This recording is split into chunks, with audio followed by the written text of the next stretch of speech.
Welcome back. स्वागत है एक बार फिर से आपके अपने YouTube चैनल के एएमयू क्लास में। दोस्तों, जैसा कि आप जानते हैं, यह हफ्ता दे रहा है एएमयू क्लास गणित शिक्षण महामैराथन back to back 15 very important क्वेश्चनों के साथ। तो मित्रों, आज की महामैराथन गणित की 15 क्वेश्चन आप तक पहुंचने जा रहा है, जो वेरी इंपॉर्टेंट और ओपन है। तो वीडियो के शुरू में ही जो कहना है मैं कह देता हूं क्वेश्चन शुरू करने से पहले कि अगर आप चैनल पर पहली मर्तबा हैं तो वीडियो पूरा देखिएगा, और अगर आप पहली मर्तबा नहीं है, पहले से जुड़े हैं, तो आपको अच्छे से पता होगा कि कैसा क्वेश्चन मिल रहा है। तो मित्रों, 31 जनवरी को सीटेट है और उसको देखते हुए मैराथन क्लास चल रहा है। तो चलिए आज के इस वीडियो में लेते हैं वेरी इंपॉर्टेंट 15 क्वेश्चन और देखते हैं क्वेश्चन क्या कह रहा है। तो पहली मर्तबा है चैनल पे तो चैनल को सब्सक्राइब जरूर कर लीजिएगा, बेल आइकन दबा लीजिएगा ताकि आगे का नोटिफिकेशन मिलता रहे। और क्वेश्चन शुरू करने से पहले मैं फिर से आपको बता देना चाहता हूं कि 30 क्वेश्चन आते हैं प्राइमरी में गणित के, उसमें से 15 क्वेश्चन सिर्फ और सिर्फ गणित के शिक्षण होते हैं। तो इस 15 क्वेश्चन में से अगर रोजाना आप 10 भी तैयार रखते हैं तो ये मान के चलिए कि 15 क्वेश्चन के करीब टच कर लेंगे, और बाकी जो मैथ का बचता है तो वो आप कर लेंगे। तो चलिए मित्रों, देर ना करते हुए शुरू करते हैं। आज का पहला क्वेश्चन लेते हैं इस गणित महामैराथन की क्लास का, और पहला क्वेश्चन हमारा देखिएगा स्क्रीन पे है। क्या पूछ रहा है? पहले क्वेश्चन का पूछना है कि जब हम 3 अंकों की सबसे बड़ी संख्या में 1 जोड़ते हैं तो हम यह भी पढ़ते हैं। यानी हम जब 3 अंकों की संख्या में 1 जोड़ते हैं तो हम क्या पढ़ते हैं? ए, 3 अंकों की सबसे बड़ी संख्या, बी, 4 अंकों की कम से कम संख्या, और सी, 4 अंकों की सबसे बड़ी संख्या, और डी, 3 अंकों की कम से कम संख्या। तो मित्रों, क्या कहा? 3 अंकों की सबसे बड़ी संख्या आपको पता ही होगा 9 9 9 होता है, और कह रहा है उसमें क्या जोड़ते हैं? हम 1 जोड़ते हैं। तो जब आप उसमें 1 जोड़ देंगे तो कितना हो जाएगा भाई? 1, ये 9 1 10 0, 9 1 10 0, और ये आपका 1 2 3, ठीक है, और 1 4 हो जाएगा। ठीक है, यानी 9 1 10 का 0 हाथ में लगा 1, ठीक है, फिर 9 1 10 का 0 हाथ में लगा 9 1 10, देखिएगा 1, ये 1 एक्स्ट्रा 0 लिखा गया है, ये हो जाएगा। तो 3 अंकों की संख्या में 1 जोड़ने पे क्या हो गया? जो हम पढ़ेंगे वो क्या हो जाएगा? तो क्वेश्चन नंबर 1 का राइट आंसर क्या हो जाएगा मित्रों? 20 द राइट आंसर। देख लीजिए, 4 अंकों की कम से कम संख्या होगी। तो 1 2 3 4, 4 अंकों की कम से कम संख्या मतलब 4 अंकों की छोटी संख्या, तो 20 द राइट आंसर। ठीक है, चलिए क्वेश्चन नंबर 2 देखिएगा। क्वेश्चन नंबर 2 क्या पूछ रहा है? कह रहा है कि क्वेश्चन दूसरा कि 2x - 13, 2x - 11, 2x - 9, 2x - 7 लगातार हैं क्या? ए, सम संख्या, बी, प्राकृतिक संख्या, सी, अभाज्य संख्या, या डी, विषम संख्या। तो क्वेश्चन नंबर 3 का, सॉरी 2 का यही पूछना है कि ये जो लगातार दे रहे हैं आपको, ये क्या है? सम है, प्राकृतिक है, अभाज्य है, या विषम संख्या है? ये सभी मित्रों प्राइमरी के सीटेट के क्वेश्चन है। ठीक है, प्राइमरी के ये सीटेट के सभी क्वेश्चन है, याद रखिएगा। ऐसे ही छोटे छोटे क्वेश्चन आते हैं मैथ के, और आपको पता भी नहीं चलेगा, और आप इस छोटी छोटी चीजों को जो है अक्सर जो है भूल जाया करते हैं। तो आइए देखते हैं क्वेश्चन नंबर 2 का राइट आंसर। तो क्वेश्चन नंबर 2 का राइट आंसर क्या हो जाएगा?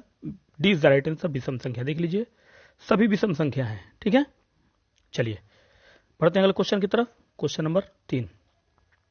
क्वेश्चन नंबर 3 को ध्यान से देखिए क्या कह रहा है। क्वेश्चन नंबर 3 कह रहा है कि गोलार्ध की ऊंचाई इसके बराबर है।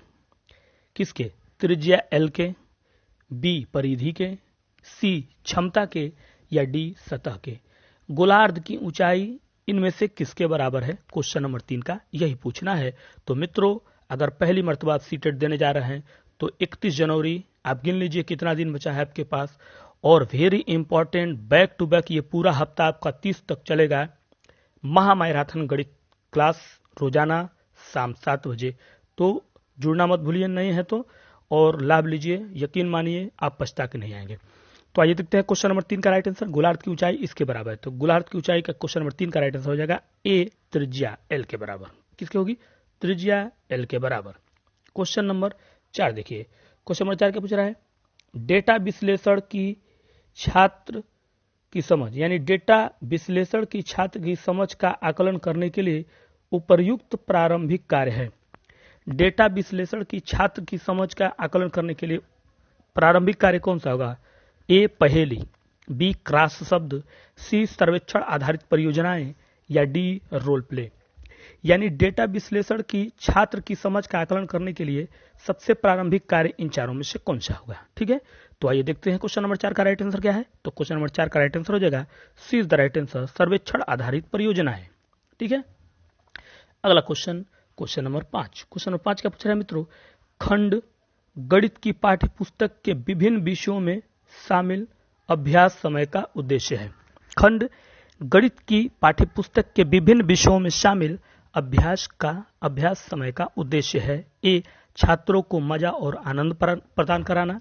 बी, दैनिक दिनचर्या में बदलाव होना। सी, समय का बेहतर उपयोग सुनिश्चित करना। या डी, विस्तारित सीखने के अवसर प्रदान करना। तो जो खंड होते हैं गणित के अभ्यास पुस्तिका के विभिन्न विषयों में शामिल अभ्यास समय का उद्देश्य क्या है। तो क्वेश्चन नंबर 5 का राइट आंसर हो जाएगा मित्रों D is the right answer, विस्तारित सीखने के अवसर प्रदान करने के लिए अभ्यास समय का उद्देश्य होता है। ठीक है, आइए क्वेश्चन नंबर 6 देखिएगा। क्वेश्चन नंबर 6 हमारा क्या पूछ रहा है मित्रों, क्वेश्चन नंबर 6 का पूछना है कि गणित शिक्षा का मुख्य लक्षण क्या है। जो गणित शिक्षा 1 से 5 तक यानी प्राइमरी के बच्चों को पढ़ाया जा रहा है उसका मुख्य लक्षण क्या है। ए, उपयोगी क्षमताओं का विकास करना। बी, स्वतंत्र रूप से ज्यामिति और उनके प्रमाण की प्रमेय तैयार करने के लिए। सी, मैथमेटिक्स को समझने में छात्र की मदद करना। और डी, गणितीय क्षमताओं के लिए बच्चों की क्षमताओं को विकसित करने के लिए। तो गणित शिक्षा का मुख्य लक्ष्य क्या है, यानी 1 से 5 तक के बच्चों को पढ़ाने के लिए गणित शिक्षा का मुख्य लक्ष्य क्या है।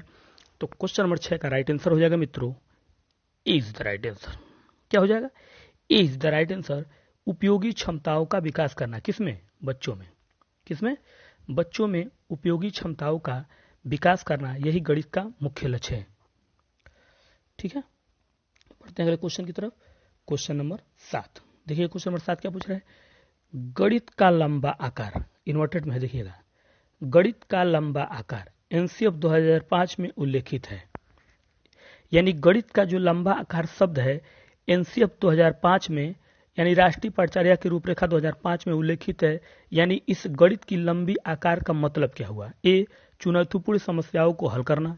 बी, मैथ गेम बना रहा है, यानी मैथ जो है गेम बना रहा है, इसका मतलब ये हुआ। सी, अनुभव पर हाथ प्रदान करना। ठीक है, और डी, दूसरे पर एक अवधारणा का निर्माण। तो गणित का लंबा आकार का मतलब क्या हुआ, एनसीएफ उल्लेखित किया है गणित का लंबा आकार, इसका मायने क्या हुआ। तो क्वेश्चन नंबर 7 का राइट आंसर हो जाएगा मित्रों D is the right answer. क्या हो जाएगा, D is the right answer, दूसरे पर एक अवधारणा का निर्माण गणित का लंबा आकार का एनसीएफ उल्लेखित करता है। ठीक है, बढ़िए अगले क्वेश्चन की तरफ। क्वेश्चन नंबर 8 देखिए, क्वेश्चन नंबर 8 क्या पूछ रहा है मित्रों, क्वेश्चन नंबर 8 का पूछना है कि आकृतियों के निम्नलिखित पहलुओं में से प्राथमिक स्तर पर किससे नहीं निपटा जाता। निगेटिव क्वेश्चन है, देखिएगा ध्यान से। जब ये क्वेश्चन आते हैं तो मैं बार बार उसको सर्किल में करता हूं, नहीं कह रहा है। यानी आकृतियां, चैप्टर का नाम है आकृतियों के निम्नलिखित पहलुओं में प्राथमिक स्तर पर यानी 1 से 5 तक का जो बच्चा है किससे इन चारों में से नहीं निपटा जाता है। ए, तरीका से। बी, कोण। सी, समरूपता। या डी, टेस्लेशन। तो क्वेश्चन नंबर 8 का राइट आंसर कमेंट्स बॉक्स में जरूर डालिएगा, लाइक करिएगा, शेयर करिएगा। और अगर आपको वीडियो पसंद आए मित्रों तो कमेंट्स जरूर करिएगा कि वीडियो कैसी लगती है आपको। ठीक है, तो आइए क्वेश्चन नंबर 8 का राइट आंसर देख लेते हैं। तो क्वेश्चन नंबर 8 का राइट आंसर हो जाएगा मित्रों B is the right answer, कोण। आकृतियों के निम्नलिखित पहलुओं में से प्राथमिक स्तर पर किससे नहीं निपटा जा सकता, सिर्फ कोण से। ठीक है, यानी प्राथमिक स्तर पर कोण का कोई मतलब नहीं। ठीक है, क्वेश्चन नंबर 9, क्वेश्चन नंबर 9 क्या पूछ रहा है मित्रों कि अन्य विषयों की तुलना में मैथमेटिक्स की प्राकृतिक और भाषा है, यानी खाली स्थान में आपको भरना है क्या है। यानी जो अदर विषय हैं, ठीक है, अदर सब्जेक्ट, उन अदर सब्जेक्टों की तुलना में जो मैथ है यानी मैथमेटिक्स है उसकी प्रकृति और भाषा कैसी है। ए, सप्ताह। बी, लचीला। सी, कठोर। या डी, उपरोक्त में से कोई नहीं। ठीक है, तो क्वेश्चन नंबर 9 का राइट आंसर आपका हो जाएगा मित्रों सी, कठोर।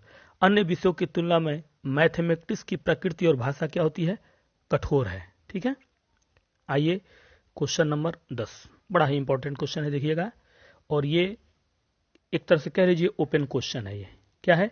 ये ओपन क्वेश्चन है। ये क्वेश्चन जो मैं आपको दे रहा हूं इस समय जो बताने जा रहा हूं, वेन हिल लेवल यानी when hill level of geometry छात्र के अनुसार जो उपस्थिति के आधार पर आकृतियों का वर्णन और छांट सकते हैं। यानी when hill level of geometry जो वेन हिल ने जो दिया था उसके छात्र के अनुसार, उसके अनुसार यानी छात्र उपस्थिति के आधार पर आकृतियों का वर्णन और छांट सकते हैं। कैसे? स्तर ए विश्लेषण से, बी स्तर 2 अनौपचारिक कटौती, सी स्तर 3 औपचारिक कटौती या डी स्तर 0 विशिष्टीकरण। यानी when hill level of geometry छात्र के अनुसार जो उपस्थिति के आधार पर आकृतियों का वर्णन और छांट सकते हैं उसको हम कहेंगे, क्वेश्चन नंबर 10 का राइट आंसर आपका हो जाएगा डी स्तर 0 विशिष्टीकरण। याद रखिएगा, वेरी इंपॉर्टेंट क्वेश्चन है ये वाला, ठीक है, याद रखिएगा।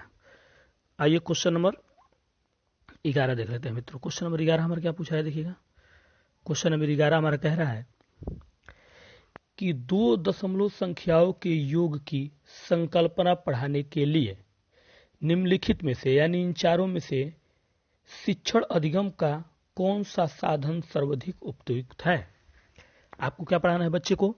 दो दशमलव संख्याओं का योग, यानी दशमलव संख्याएं हैं, जैसे मान लीजिए लिखा हो 0.2 लिखा हो, एक जगह लिखा हो 0.02 और इसका योग आपको पढ़ाना है, या फिर ऐसे लिखा हो 2.0, एक लिखा हो प्लस 1.0 और इस तरह के आपको योग पढ़ाना है बच्चे को। तो इन चारों में से कौन सी शिक्षण अधिगम का साधन सर्वाधिक उपयुक्त है, यही पूछ रहा है क्वेश्चन नंबर 11। तो क्वेश्चन नंबर 11 का ए कह रहा है ग्राफ पेपर, बी कह रहा है गिनतारा, सी कह रहा है जियो बोर्ड या डी कह रहा है मोती और माला। तो क्वेश्चन नंबर 11 का राइट आंसर क्या हो जाएगा मित्रों? Graph paper. याद रखिएगा, दो दशमलव संख्याओं का योग की संकल्पना 1 से 5 तक के स्तर के बच्चे को समझाना है तो उसको क्या करेंगे? ग्राफ पेपर पर पढ़ाएंगे, ठीक है। ग्राफ पेपर उसका इस्तेमाल सबसे बेहतरीन होता है बच्चों को बताने के लिए 1 से 5 तक के लिए दशमलव संख्या के योग को, ठीक है। 12 कह रहा है गणित से भयभीत होने और उसमें असफल होने के लिए निम्नलिखित में से किसे एक कारण नहीं माना जा सकता, निगेटिव, ठीक है। क्वेश्चन क्या पूछा है कि गणित से भयभीत होने और उसमें असफल होने के लिए इन चारों में से किसे एक कारण माना नहीं जा सकता, यानी कि हमको अपोजिट आंसर देना है जिससे भयभीत होने और असफल होने का कारण नहीं है इन चारों में से। पहला कक्षा कक्ष के अनुभव, बी लैंगिक भेद, सी प्रतीकात्मक संकेत और डी गणित की संरचना। तो कौन है जो एक कारण नहीं माना जा सकता भयभीत होने और असफल होने का गणित में बच्चे के? तो क्वेश्चन नंबर 12 का राइट आंसर हो जाएगा आपका मित्रों B is the right answer, लैंगिक मतभेद। लैंगिक मतभेद जो है गणित की भाषा ही नहीं है, इसलिए ये कारण नहीं माना जा सकता, ठीक है। आइए बढ़ते हैं क्वेश्चन नंबर 13 की तरफ। क्वेश्चन नंबर 13 देखिएगा मित्रों, आपका विकल्प पूरा दिखाई दे थोड़ा और छोटा कर लिया जाए। ये देखिए क्वेश्चन नंबर 13 क्या कह रहा है कि प्राथमिक स्तर पर यानी 1 से 5 तक का जो बच्चा है, ठीक है, गणित की पाठ्य पुस्तक की सबसे अधिक महत्वपूर्ण विशेषता कौन सी है। प्राथमिक स्तर पर गणित की जो पाठ्य पुस्तक होती है बच्चों की, उसमें सबसे अधिक महत्वपूर्ण विशेषता इन चारों में से कौन सी है? ए संकल्पनाओं को जटिल से सरल रूप में प्रदर्शित किया जाना चाहिए, बी संकल्पनाओं पूर्णतया श्रेणीबद्धता में प्रस्तुत किया जाना चाहिए, और सी कह रहा है कि संकल्पनाओं को मूर्त से अमूर्त रूप में प्रस्तुत किया जाना चाहिए, और डी कह रहा है संकल्पनाओं को उच्चतर कक्षाओं से संबंध जोड़ा जाना चाहिए। तो प्राथमिक स्तर पर गणित की पाठ्यपुस्तक की सबसे अधिक महत्वपूर्ण विशेषता इनमें से कौन सी है? तो क्वेश्चन नंबर 13 का राइट आंसर आपका हो जाएगा मित्रों सी इज द राइट आंसर, संकल्पनाओं को मूर्त से अमूर्त। यहां देखिएगा एक कीवर्ड है, यही है आपका कीवर्ड, ठीक है। मूर्त से अमूर्त रूप में प्रस्तुत किया जाना चाहिए 1 से 5 तक के बच्चे के लिए, ठीक है। आइए क्वेश्चन नंबर 14 देखिएगा, बड़ा ही इंपॉर्टेंट क्वेश्चन है, ध्यान से देखिएगा। कह रहा है ज्यामितीय समझ को विकसित करने के लिए निम्नलिखित में से कौन सी श्रेणी क्रम सही है। यानी 1 से 5 तक का प्राइमरी स्तर का बच्चा है और उसके अंदर क्या समझ विकसित करना है, ज्यामिति समझ विकसित करना है, तो कौन सा श्रेणी क्रम इन चारों में सबसे अच्छा होगा? ए मानसिक चित्रण, विश्लेषण, अनौपचारिक निगमन, औपचारिक निगमन। बी कह रहा है औपचारिक निगमन, अनौपचारिक निगमन, मानसिक चित्रण या विश्लेषण। सी कह रहा है मानसिक चित्रण, विश्लेषण, औपचारिक निगमन या अनौपचारिक निगमन। और डी का कहना है कि मानसिक चित्रण, औपचारिक निगमन, विश्लेषण या अनौपचारिक निगमन। तो ज्यामिति समझ विकसित करना है प्राइमरी स्तर के बच्चे को, तो इसमें से कौन सी सीरीज सबसे बेस्ट होगी यानी श्रेणी? तो आइए देखते हैं क्वेश्चन नंबर 14 का राइट आंसर। तो क्वेश्चन नंबर 14 का राइट आंसर हो जाएगा मित्रों ए सबसे पहले मानसिक चित्रण, फिर उसका विश्लेषण, फिर उसका अनौपचारिक निगमन, फिर उसका औपचारिक निगमन। तो ए इज द राइट आंसर। ठीक है, मानसिक, विश्लेषण, फिर अनौपचारिक, उसके बाद औपचारिक। चलिए और आइए बैक टू बैक महामैराथन के इस गणित शिक्षण में आखिरी क्वेश्चन आपका 15वां क्वेश्चन पूछ रहा है मित्रों हमसे कि शिक्षित दुकानदार, ध्यान दीजिएगा, क्वेश्चन कह रहा है शिक्षित दुकानदार द्वारा उपयोग किए जाने वाले गणित, यानी जो एक शिक्षित दुकानदार है, पढ़ा लिखा है, ठीक है, पढ़ा लिखा जो एक दुकानदार है वो इन चारों में से किस टाइप का गणित उपयोग कर रहा है? ठीक है, ए गणित कक्षा में उपयोगी नहीं है उस तरह का, बी सभी गणितीय समस्याओं को हल करने में बहुत उपयोगी है, सी में बहुत कम स्तर की शुद्धता और अस्पष्टता है, और डी कह रहा है गणित के संबंधित समस्याओं को हल करने में वैकल्पिक राजनीतिक रूप में कक्षाओं में शिक्षकों द्वारा चर्चा की जानी चाहिए।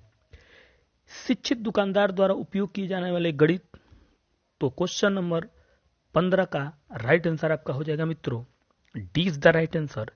गणित के संबंधित समस्याओं को हल करने में वैकल्पिक राजनीतिक रूप से कक्षाओं में शिक्षकों द्वारा चर्चा की जाने वाली चाहिए। ठीक है, तो क्वेश्चन नंबर 15 का राइट आंसर हो जाएगा डी।